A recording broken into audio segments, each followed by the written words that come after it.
పింఛం విప్పిన నెమలికి మల్లె తొలకరి జల్లుల మేఘం మల్లె అలజడి హృదయం మాడిన కూచిపూడి రంగుల దిద్దిన బొమ్మకు మల్లె కవితలు వద్దిన పుస్తకమల్లె సంతోషంలో ముద్దుగా ఈ అమ్మాడి ఆరారు ఋతువుల అందం ఒకటిగా కలిపి వింతలు ఏడు పక్కకు జరిపే కొత్తగా పుంతలు తొక్కెను ఈ అరవిందం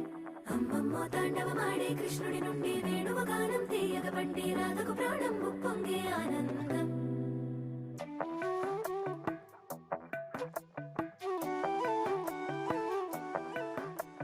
మధురము కదా ప్రతొక నడక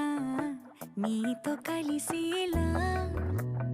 తరగని కథ మనదే కనుక మనసు మురిసినిలా